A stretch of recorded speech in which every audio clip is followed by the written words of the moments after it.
Cuarto mapa mental, tuberculosis.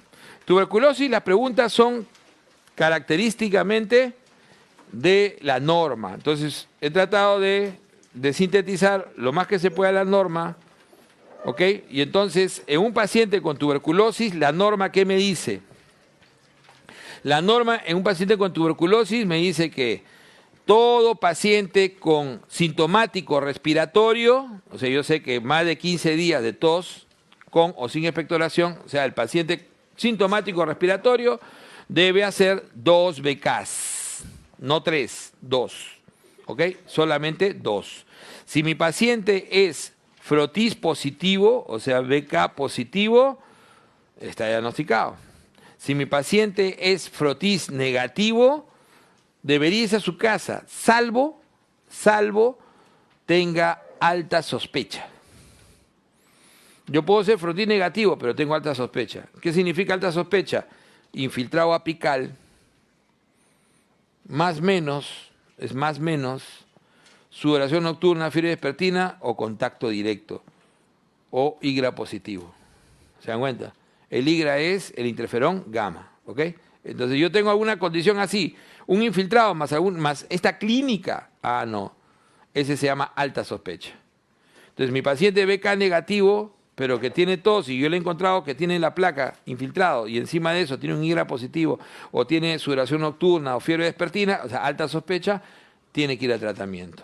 Obviamente que la decisión la hace el experto de la zona, pero generalmente va a decidir ir a tratamiento. Entonces los frotis negativos que van a tratamiento por alta sospecha, se le hace prueba de sensibilidad rápida tipo MOTS. Prueba fenotípica. Prueba fenotípica. ¿Ok? ¿Cuáles son las pruebas de sensibilidad rápida? Recordar siempre las fenotípicas, el MOTS, el GRIES y el NGIT. MOTS, GRIES y NGIT son pruebas fenotípicas. El MOTS me va a dar... ¿Para qué sirven las pruebas de sensibilidad rápida? Sirven solamente para darme rápidamente sensibilidad al núcleo básico, isoniazida, rifampicina, nada más. Núcleo básico. Y de esa manera puedo detectar rápidamente multidrogo resistentes. Ok, entonces, prueba de sensibilidad rápida, fenotípicas, el MOTS, típico medio líquido, que es el que se va a usar más, GRIES y NGIT. Y la prueba molecular por la elección, sonda de DNA, la que usamos en el país. Entonces, todo frotis negativo va a ir a MOTS. Y todo frotis positivo a prueba molecular. La prueba molecular tiene la ventaja de que me da a las 72 horas. A las 72 horas el resultado. Entonces, se le hace inmediatamente al frotis positivo. A las 72 horas tengo que saber rápido si es drogo resistente o no. Y entonces, de acuerdo a estos resultados de mis pruebas de sensibilidad rápida, puedo tener un PAN sensible, ese tengo que saber cómo tratarlo, ese sí me lo van a preguntar. El PAN sensible, esquema 1. Puedo tener un multidrogo resistente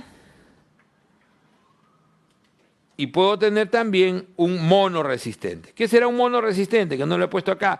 Es el paciente que tiene resistencia o a isoniazida o a rifampicina aislada. Pero no es multidrogo, ¿no es cierto? Para ser multidrogo tienen que ser los dos. Entonces el monoresistente es otro que tiene o a isoniazida o a rifampicina. Okay. Mientras que el multidrogo es resistencia, es lo que más se pregunta esto, resistencia a isoniazida, rifampicina.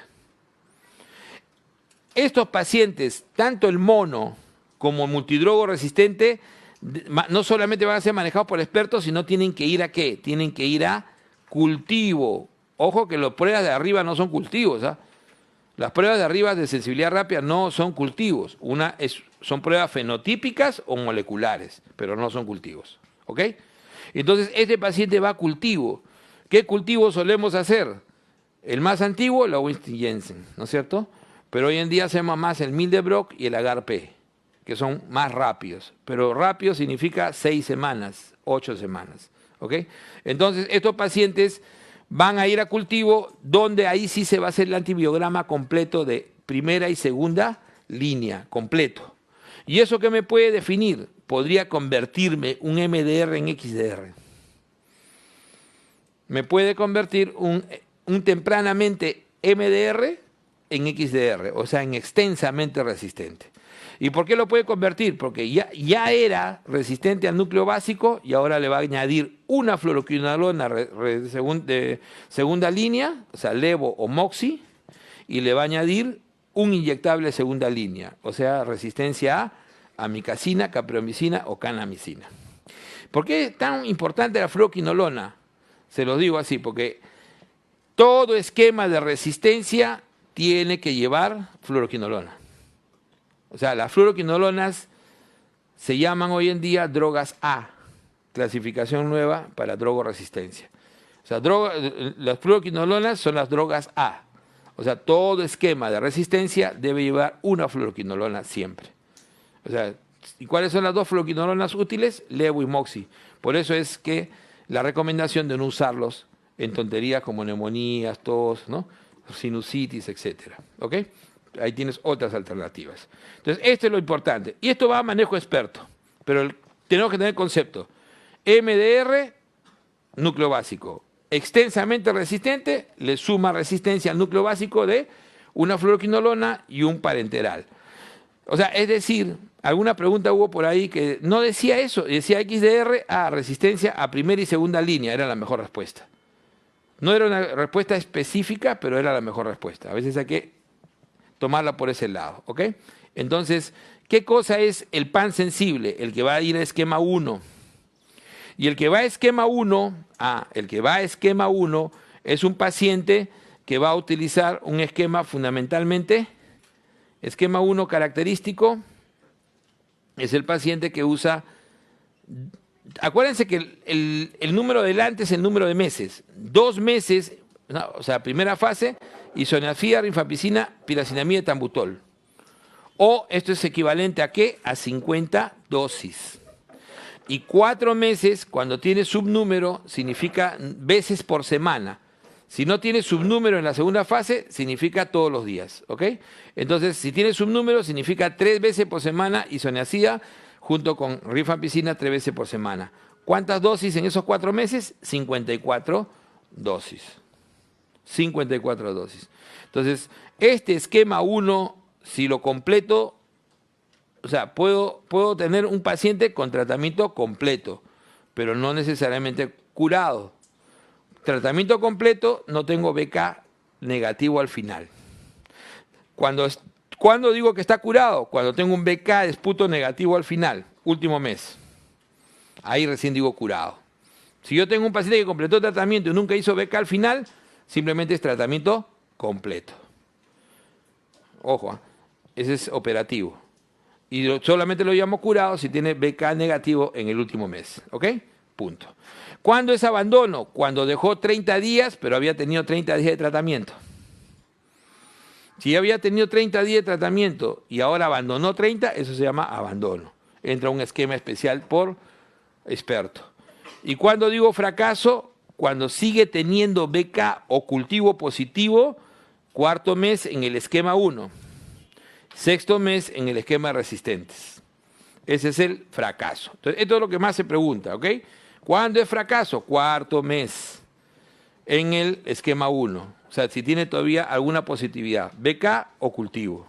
¿Y cuándo es fracaso en el resistente? 6.º mes, si tiene todavía alguna positividad, BK o cultivo. Ok, eso es lo que hay que tener netamente. Este esquema 1, donde en la primera fase, recuerden eso, que le voy a dar sus 50 dosis de isoniazida, 5 miligramos, kilo, peso, eso tengo que paporretearlo, porque eso lo preguntan. 5 miligramos, kilo, peso, 300 máximo. Rifampicina, 10 miligramos, kilo, peso, 600 máximo. Piracinamida, 25 miligramos, kilo, peso, 2000 máximo. Y etambutol, 20 miligramos, kilo, peso, 1600 máximo. ¿Y cómo será la segunda fase? 10 miligramos, kilo, peso los dos. Pero los topes cambian. En el caso de la rifampicina no cambia, sigue siendo 600. Pero en el caso de isoniazida sube a 900. Sube a 900. 10 miligramos por kilo peso, 3 veces por semana. ¿Ok? Ese es el tratamiento de las fases. ¿Va a cambiar eso? El esquema 1 sí, puede cambiar específicamente en el VIH o SIDA, en la primera vez que lo trates, porque estos pacientes a veces tienen más de una vez tuberculosis. ¿Cuál es el riesgo de tuberculosis? ¿Cuándo se incrementa el riesgo de tuberculosis en un paciente VIH? Cuando tiene CD4 menor de 200. O sea, idéntico al riesgo de neumocistis. Acuérdense que cuando un paciente con VIH tiene CD4 menor de 200, alto riesgo de neumocistis, pero también alto riesgo de tuberculosis. Cuando tiene 100, toxoplasma. Y cuando tiene 50, criptococo y citomegalovirus. ¿Ok? Entonces, yo tengo mi VIH, mi paciente con VIH, sí, la primera vez, entonces su fase 1 siempre es la misma. ¿Qué es lo que voy a modificar? Las modificaciones de esquema 1 es en la segunda fase. Su segunda fase va a ser 7 meses todos los días. 175 dosis. 7 meses. O sea, tratamiento total al final, 9 meses, ¿no es cierto? Pero 175 dosis. ¿Cuál es la otra modificación del esquema 1? La otra es cuando tengo paciente miliar con compromiso del sistema nervioso. Todo paciente con compromiso del sistema nervioso se considera sistémico.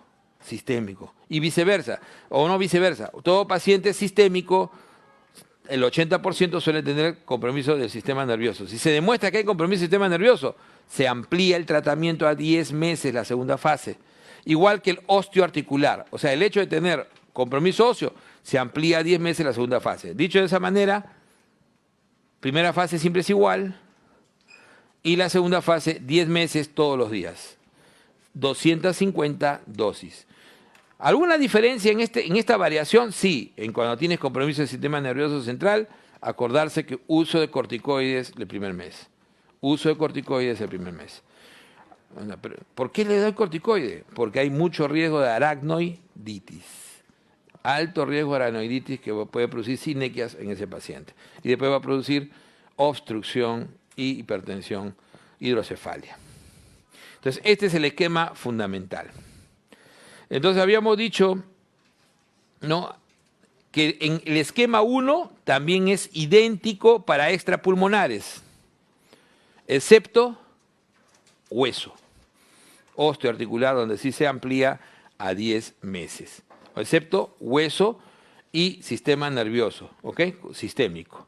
Pero todos los demás extrapulmonares, donde hoy el más frecuente en nuestro país es pleura, va a usar esquema 1. Un temita chiquitito nomás, bronquiectasias, para irnos al break, ¿ok? Bronquiectasias, antecedente clásico, tuberculosis pulmonar y neumonía crónica. O sea, en nuestro país las bronquiectasias, o sea, la bronquiectasia es, ¿qué cosa es la bronquiectasia? Es una dilatación fija, normal, de los bronquiodistales. ¿No será bronquiolo, doctor? No, porque el bronquiolo, recuerden que no tiene cartílago, no tiene glándula mucosa y no tiene célula caliciforme, no forma moco. Y la bronquiectasia es una enfermedad supurativa crónica, o sea, es un paciente que vive produciendo moco purulento todos los días de su vida.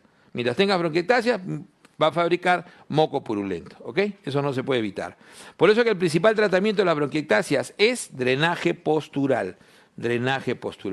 Entonces, un paciente bronquiectásico puede ser idiopático, raro, pero en nuestro país es raro, pero en otras partes del mundo es lo más frecuente. En nuestro país lo más frecuente es secuela de tuberculosis.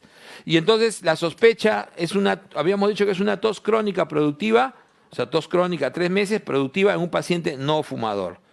También se puede sospechar en un asma refractaria que no responde a tratamiento. Podría ser. ¿Cuál es el diagnóstico? Tomografía pulmonar. El diagnóstico se hace por tomografía, ¿ok? En un paciente obviamente BK negativo. Entonces el paciente se diagnostica por control bronquiectasia y la bronquiectasia puede ser focalizada cuando agarra un pulmón y difusa cuando coge los dos pulmones. Si yo tengo bronquiectasia en un solo pulmón, por más que sean muchas, sigue siendo focalizada. Y cuando tengo en dos pulmones, ya no es focalizado, ya es difuso.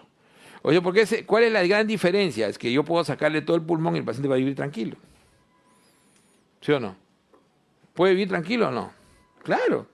El Papa, todos los católicos acá, tienen un solo pulmón desde los 20 años. ¿Se dan cuenta? O sea, un paciente puede vivir con un solo pulmón, ¿ok? Focalizado, por eso que es buen pronóstico. Es buen pronóstico, ¿ok? Entonces, el paciente con bronquiectasia, su tratamiento esencial es el drenaje postural. Mientras uno pueda drenar lo más posible su secreción, que es diaria, va a tener menos complicaciones. ¿Cuál es la complicación más frecuente? La exacerbación, que es un tipo de infección.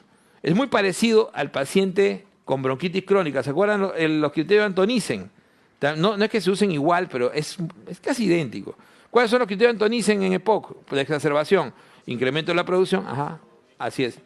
Así es. Y es igualito acá. Igual es acá. Incremento de la producción, incremento de y cambio en la purulencia. Eso sí también se ve.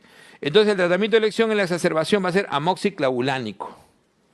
Amoxiclavulánico de inicio. ¿Ok? Ahí sí, de amoxiclavulánico siempre ambulatorio. ¿Qué pasa cuando ya lo considero bronquiectasia infectada? Lo considero bronquiectasia infectada cuando el paciente a esa secreción cambiada le suma signos de infección como fiebre. O sea, el paciente ya no es solamente incremento de la secreción, sino hay fiebre. Pero todavía no tiene nuevo infiltrado. Porque si tuviera nuevo infiltrado sería neumonía, una complicación. Exacto. Entonces el paciente bronquiectásico que hace fiebre pero no tiene todavía nuevo infiltrado es bronquiectasia infectada. Pasó de exacerbación a bronquiectasia infectada. Y siendo bronquiectasia infectada, igual va a tener ceftriaxona clinda, es la elección. Doctor, ya tiene infiltrado, es neumonía, complicación. ¿Y cómo lo trato? Igualito. Ceftriaxona clinda es la elección, ¿ok? Sigue siendo ceftriaxona clinda la elección. En las complicaciones, recordar que una de las más frecuentes e importantes es la hemoptisis, porque es la causa más frecuente de hemoptisis en el Perú hoy en día. Estadísticamente es la más frecuente. O sea, no es tuberculosis. Recuerden que el tuberculoso hace hemoptisis cuando hace cavitación solamente. Mientras que, en cambio, los bronquiectásicos, todos los secuelares suelen hacer hemoptisis. Entonces, es la causa más frecuente de hemoptisis y es una causa de gran complicación en las bronquiectasias, que puede ser una hemoptisis leve, moderada o severa. El otro gran problema de las bronquiectasias es la colonización por pseudomonas, es muy frecuente. Entonces, el paciente que se hospitaliza puede colonizarse con pseudomonas y no lo abandona. Sonó propaganda, ¿no? Entonces, realmente la pseudomonas no lo abandona, lamentablemente. Y entonces el paciente ya es conocido como colonizado, tiene que usar piperacilina tazobactam de elección. Y por último, hipertensión pulmonar, la peor de las complicaciones. ¿Quién hará hipertensión pulmonar? Los difusos. Generalmente los difusos que suelen hacer fibrosis asociada. Recuerden que para tener hipertensión pulmonar yo tengo que tener condición fibrótica en el pulmón. O sea, el pulmón me ejerce presión hacia el corazón. Por eso que yo no puedo hacer hipertensión pulmonar en un enfisema, ¿sí? No hago, pues. Porque el enfisema no tiene ningún, más bien es compliance incrementada, ¿no es cierto? Toda condición de hipertensión pulmonar tiene que ser porque el pulmón me está ejerciendo presión, hay obstrucción de alguna manera, o en la circulación o en el mismo pulmón mismo. El pulmón está duro. Y eso me produce cor pulmonar, o sea, falla cardíaca derecha clásica. Ok.